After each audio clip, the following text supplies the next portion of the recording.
And now we're going to go to another Campfire classic, the chocolate banana.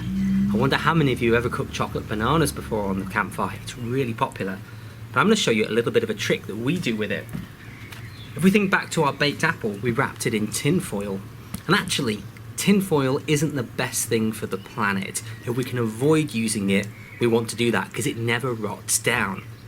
So, with something like a chocolate banana, it's got a thick skin and we can cook it in the skin straight on the fire. Let me show you how we do it so you can get the trick. Don't cut this bit off. What we're going to do is cut a slot all the way down, and we're going to try not to cut all the way through to the other side. We want to make a boat out of it. And we're going to split it there. Do you notice that I haven't cut anywhere near the stalk there? And we're going to open it up careful. There we go, just a little bit. Like that. So we've created the container. Always put our knives back in the sheaths if we're not using them. Now, we're going to put some chocolate in it. Now kids, the trick is, don't eat all the chocolate before you've got it in the banana. You must save some for cooking. Chocolate buttons work well because they're thin, so they melt a little bit quicker. We're going to stuff these all the way in.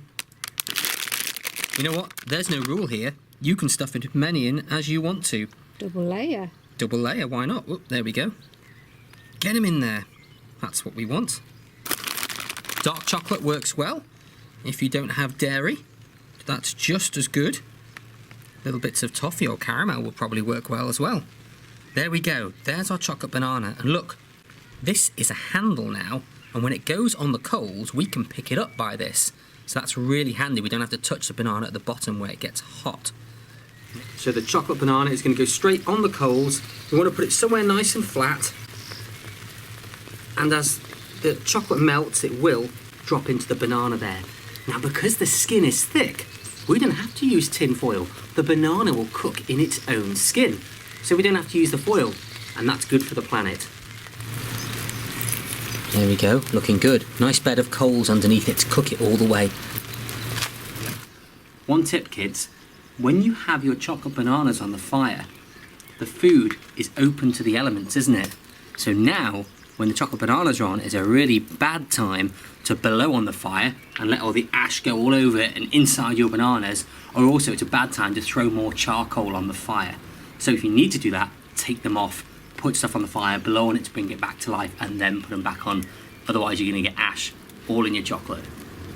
It's been about 15 minutes and these bananas are ready. Let's take a look.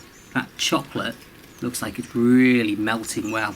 And remember, we've got our handles and we can pick them up, bare hands, straight onto the plate.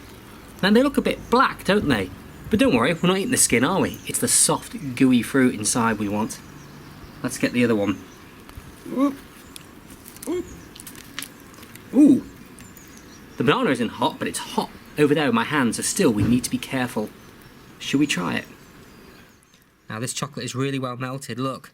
Oh, look at the gooiness. Ooh, look at that. How gooey is that from 1 to 10? What do we think? Put in the chat room how tasty you think that will be. 10 being really, really tasty. 1 being horrible. Parents, from 1 to 10, put in the chat room, how bad is this for you? From 1 to 10, but how good is it? There's fruit in there. Okay, let's dig in and try it out. I love chocolate bananas. It's probably still a bit hot, but you can't resist, that's all part of it. Look, that fruit's totally clean inside, absolutely fine, nice and soft. Ooh. Always blow the food first. Oh, perfect. I'm just going to go into the corner now, sit on my own and eat a chocolate banana.